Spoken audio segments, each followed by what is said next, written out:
A long, long time ago. The absolute evil had, in the famous predecessor to this game, subjugated the known world and defeated good. Now, in a world full of blackness and despair, it spent its days sipping cocktails from the skulls of its enemies and forging new plans over a grilled unicorn kebab. Unfortunately, there wasn't much left to forge. A few orc wedges, the occasional trick played on the little snots. There just wasn't anything left to conquer. As the weeks and months passed, the absolute evil grew ever more reticent and seclusive. From time to time, one could hear a slight murmur from the depressed evil's super-secret laboratory in the depths of the dungeon. Its creatures grew more worried with each passing day, and even started to miss its ingenious evil tricks. It was a somewhat confusing time for them. No beatings, no torture, and no being sent to a senseless death. On the other hand, it was a rather nice change. Eons passed, and the unicorn supply dwindled until suddenly, one wonderful day, the evil genius evil joyfully burst from its super-secret laboratory. It finally had a new goal. An unknown continent, as often found in sequels, lay to the east, sheltered from the wicked evil by naught but a puny little ocean. It immediately had a fleet built. This was so powerful that it covered the horizon from north to south and was manned by the best and most powerful creatures at the devious evil's command. The fleet set sail for the crossing to this new continent, left the harbor, and sank. Yet that mattered naught to the couldn't give a hoot about its minions evil. It instructed its goblins and little snots to design an even more powerful fleet. These new ships were gigantic. Loaded with devious evil's second-best creatures, the fleet set out. And that sank as well.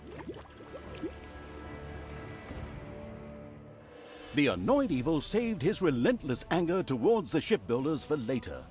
Obviously, it would have to take care of the matter itself. With a sigh, it cast a spell and created a shadow of itself, a creature of absolute darkness and evilness.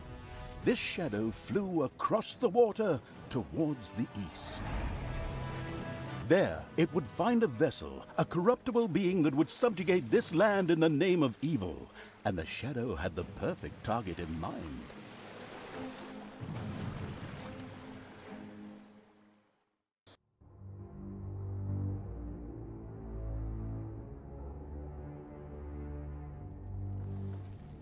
The great paladin Tanos, hero of the totally Eastern Kingdoms and a repugnantly good fellow.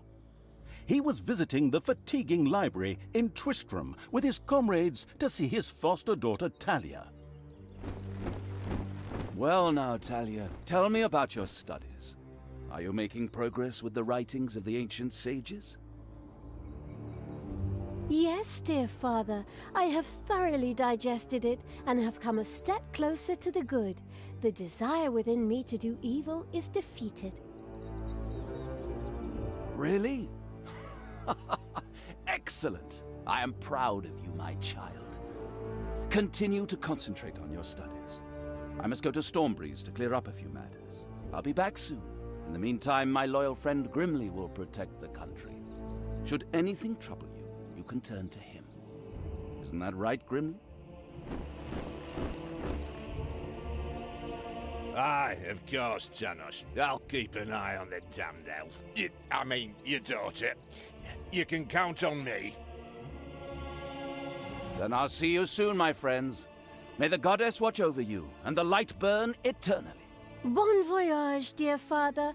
I'll make you so proud of me. Who does good is good. Yuck. Disgusting phrases like that always leave such a nasty taste in my mouth. These abnormally good heroes, on the other hand, had no inkling of the malignity gathered to the south. One moment a herd of sheep was peacefully grazing, and the next moment, whomp! With a fulminant explosive effect that ate up half our special effects budget, the shadow entered the world. His target, a dark elf caught between good and evil, was very close.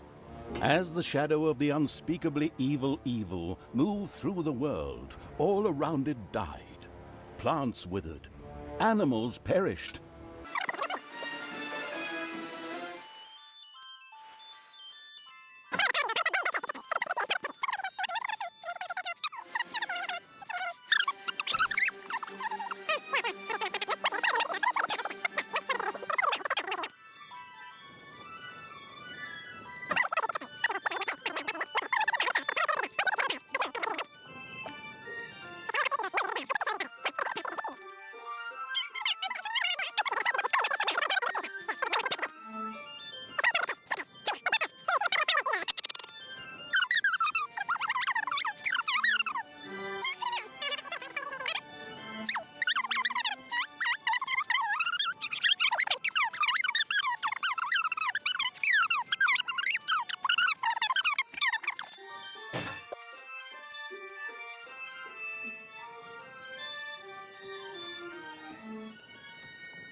Finally, the time had come, and the shadow of the passes in the slow lane evil was... My dear father would be very proud were he with us today.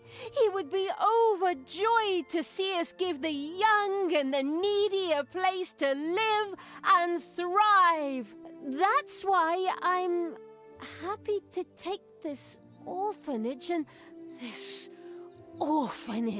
and destroy it utterly, and all of you with it. What did she say?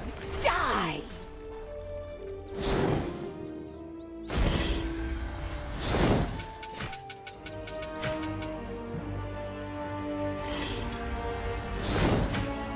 I will kill you all! I feel the power within me. Oh, it's over 9,000! Unimagined powers surfaced in Talia, the black magic of the Dark Elves. She immediately began to unleash these powers of chaos upon the world. Like lambs to the slaughter!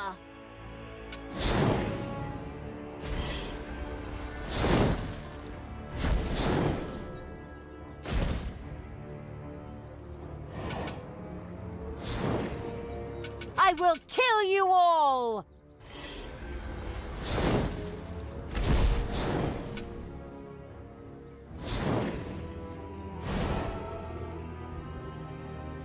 The Dark Elf raged through Twistrom's inexperienced guards. She thereby built up a tremendous inner energy, which she released into the world as a focus beam, while screaming, Kamehameha!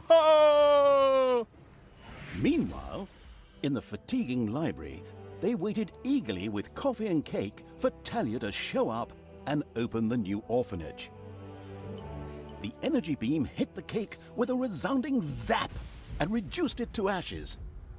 Oh yes, and the rest of the building and everyone inside it as well. The narcissistic evil patted itself on the shoulder for this. Or it would have, but the metal armor always made such a terrible clonking noise when it tried. But then again, that's what little snots are for. Obviously, the Dispatch Shadow had found a perfect vessel in the Dark Elf. Talia had already earned the title of Employee of the Month, with the utter destruction of the fatiguing library, as well as half of Twistrom.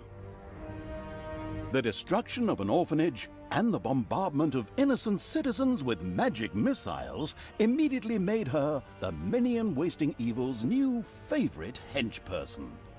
Her evil deeds complete, Talia withdrew into the vaults beneath the ruins of the fatiguing library. There, between the slaughterhouse and mad Archbishop Lazarus's apartments, she prepared to create something powerful in the name of the absolutely ultimately evil. A dungeon heart, the cornerstone of any dungeon's power. Far away, Paladin of Light and Talia's former mentor, Tanos, was on his way to the Empire's capital of Stormbreeze. Naive and trusting as he was whistling cheerfully to himself, with no inkling of his foster daughter's dark deeds. Though he was aware that as a dark elf, she always had a core of evil in her. He had hoped to defeat it through religious indoctrination with ancient mad writings. Well, old bean, you thought wrong.